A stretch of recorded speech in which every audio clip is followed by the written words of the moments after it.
نبی کریم صلی اللہ علیہ وآلہ وسلم، حضرت ابو بکر صدیق، حضرت عمر فاروق، حضرت عثمان غنی اور حضرت علی رضی اللہ تعالیٰ عنہ سب اکٹھے بیٹھے تھے۔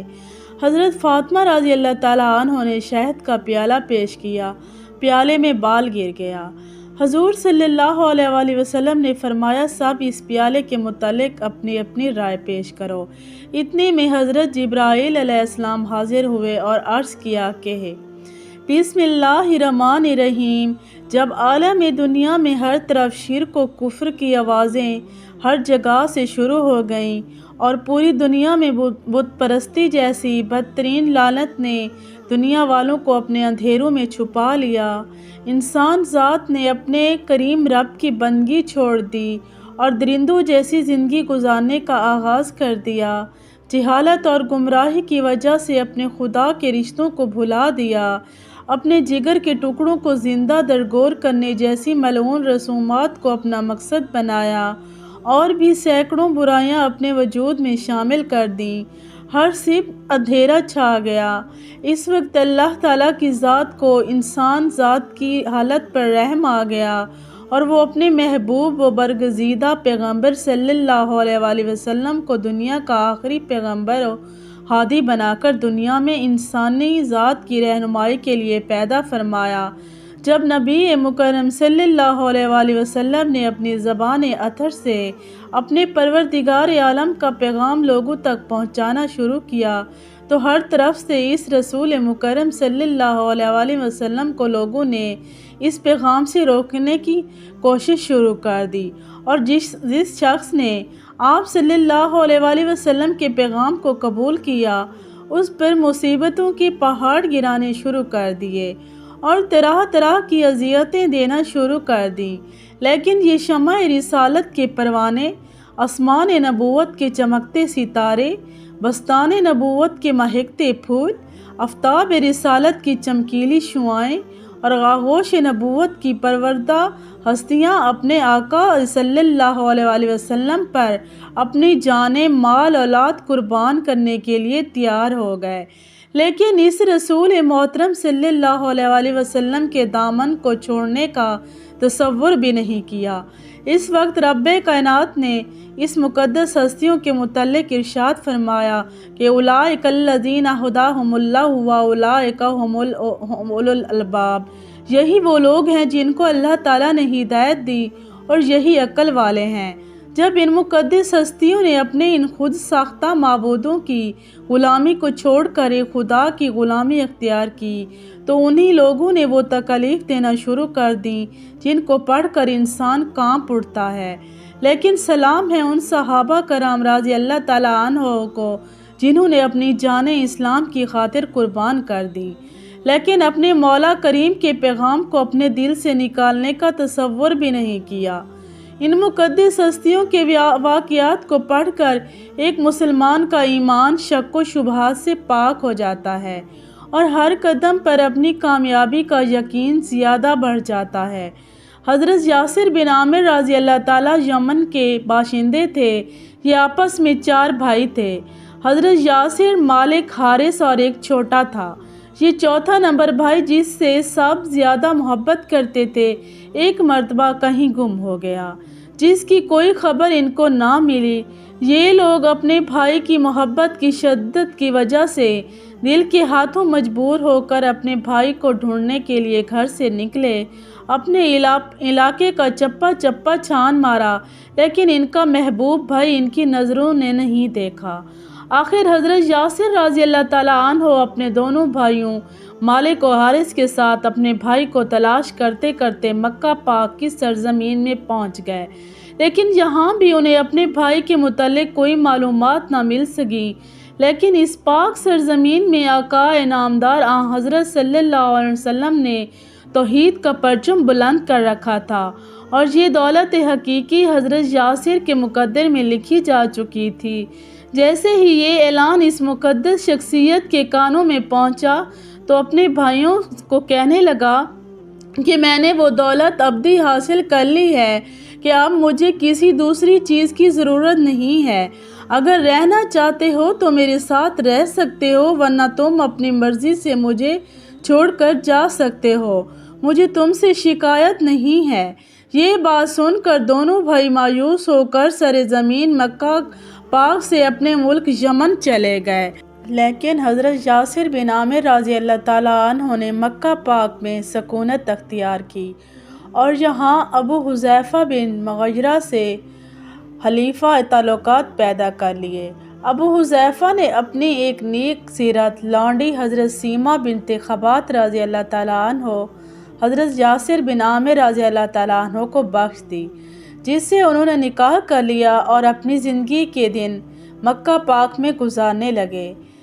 بالآخر قدرت نے حضرت یاسر اور حضرت سیمہ رضی اللہ تعالیٰ عنہ کو ایک خوبصورت و سیرت بچہ عطا فرمایا، جس کا نام حضرت عمار رضی اللہ تعالیٰ عنہ رکھا گیا۔ یہ مقدس بچہ آگے چل کر اپنی سیرت و صورت، کردار و گفتار و عشق رسول میں جل کر تاریخ اسلام کا ایک مستقل لال بن گیا، جس کی سیرت و عشق واقعات پڑھ کر انسانی عقل دنگ رہ جاتی ہے۔ سیدنا ابو ذر غفاری رضی اللہ تعالیٰ عنہ کو خلیفہ سوم سیدنا عثمان رضی اللہ تعالیٰ عنہ نے مدینہ سے عراق چلے جانے کا حکم دیا، چنانچہ وہ اپنے اہل و عیال کے ساتھ وہاں چلے گئے۔ 32 ہجری کے ایام حج میں ربضہ کے تمام لوگ بیوی بچوں سمیت حج کے لیے چلے گئے۔ ابو ذر غفاری رضی اللہ تعالیٰ عنہ کے ساتھ صرف ان کی بوڑھی بیوی اور ایک بیٹی موجود تھی۔ اس دوران آپ مرض الموت میں مبتلا ہوئے۔ جب نزع کی حالت طاری ہوئی تو ان کی اہلیہ رونے لگی۔ ابو ذر رضی اللہ تعالیٰ عنہ نے نحیف آواز میں پوچھا کہ روتی کیوں ہو؟ اہلیہ نے جواب دیا، آپ ایک ویرانے میں دم توڑ رہے ہیں، نہ میرے پاس اتنا کپڑا ہے کہ آپ کو کفن دے سکوں، اور نہ ہی میرے بازو میں اتنی طاقت ہے کہ آپ کی ابدی خوابگاہ تیار کر سکوں۔ ابو ذر غفاری رضی اللہ تعالیٰ عنہ نے فرمایا، نبی پاک صلی اللہ علیہ وآلہ وسلم نے مجھے بتایا تھا کہ میں صحرا میں وفات پاؤں گا اور مومنین کی ایک جماعت میری نماز جنازہ میں شریک ہوگی۔ تم باہر جا کر دیکھو، آپ کے ارشاد کے مطابق مسلمانوں کی کوئی جماعت ضرور آتی ہوگی۔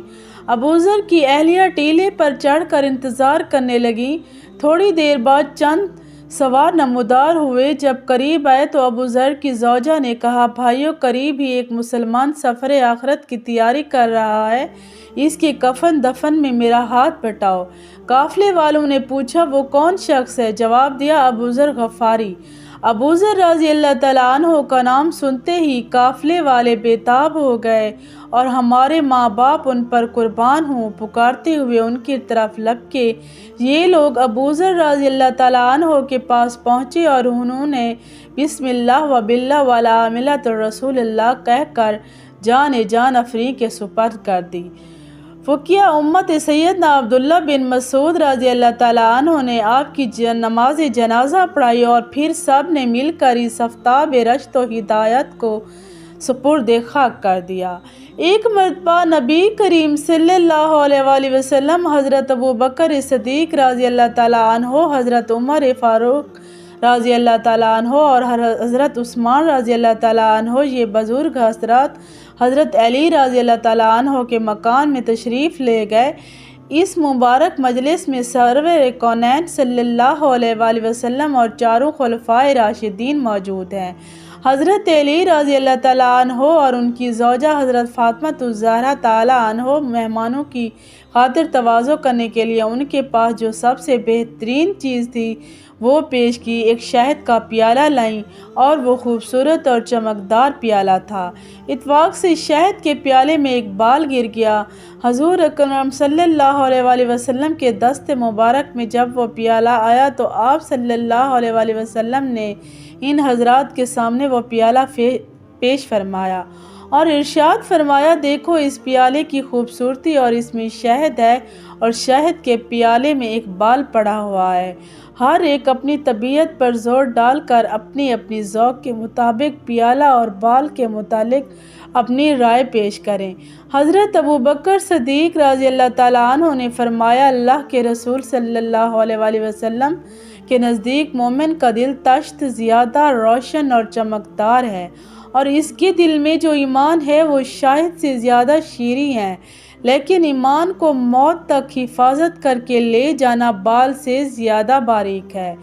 حضرت عمر فاروق رضی اللہ تعالیٰ عنہ کے سامنے جب یہ پیالہ آیا تو حضرت عمر فاروق رضی اللہ تعالیٰ عنہ نے فرمایا، یا رسول اللہ صلی اللہ علیہ وآلہ وسلم، حکومت اس تش سے زیادہ چمکدار اور روشن ہے، حکمرانی کرنا شہد سے زیادہ شیریں ہے، لیکن حکومت میں عدل و انصاف کرنا مال سے زیادہ باریک ہے۔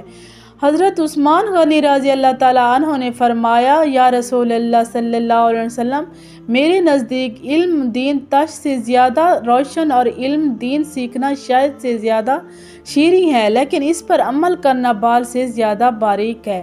حضرت علی رضی اللہ تعالیٰ عنہ نے فرمایا، یا رسول اللہ صلی اللہ علیہ وسلم، میرے نزدیک معزز مہمان تشت سے زیادہ روشن ہیں، اور ان کی مہمان نوازی شہد سے زیادہ شیریں ہے، اور ان کو خوش کرنا بال سے زیادہ باریک ہے۔ حضرت فاطمہ زہرا رضی اللہ تعالیٰ عنہ فرماتی ہیں، عورت کے حق میں حیا اس تج سے زیادہ روشن اور چمکدار ہے، اور اس کے چہرے پر پردہ اس شہد سے زیادہ شیریں ہے، اور ایک غیر مرد پر نگاہ نہ پڑے اور مرد کی اس پر نگاہ نہ پڑے، یہ بال سے زیادہ باریک ہے۔ حضور اقدس صلی اللہ علیہ وسلم نے فرمایا، اللہ کی معرفت اس تج سے زیادہ روشن ہے، مفاد الہی سے آگاہ ہو جانا، خرفت الہی حاصل ہو جانا اس شہد سے زیادہ شیریں ہے، اور اللہ کی معرفت کے بعد اس پر عمل کرنا یہ بال سے بھی زیادہ باریک ہے۔ حضرت جبرائیل علیہ السلام نے فرمایا، میرے نزدیک راہ خدا تج سے زیادہ روشن ہے، اور اللہ کی راہ میں اپنی جان و مال قربان کرنا، جہاد کرنا شہد سے زیادہ شیریں ہے، اور اس کے بعد فرمایا، اس پر استقامت یعنی موت تک راہ خدا میں چلتے رہنا بال سے زیادہ باریک ہے۔ اللہ تعالیٰ فرماتے ہیں، جنت اس تج سے زیادہ روشن ہے، اور جنت کی نعمتیں اس شہد سے زیادہ شیریں ہیں، لیکن جنت تک پہنچنے کے لیے پل صراط سے گزرنا بال سے زیادہ باریک ہے۔ اللہ پاک ہمیں بہتر عمل کرنے کی توفیق عطا فرمائے، اور ہمیں نیکوکاروں میں شامل کرے، آمین ثم آمین۔ ناظرین، اگر آپ کو میری ویڈیو اچھی لگی ہے تو میرے چینل کو سبسکرائب، ویڈیو کو لائک اینڈ شیئر کر دیں۔ Thank you so much.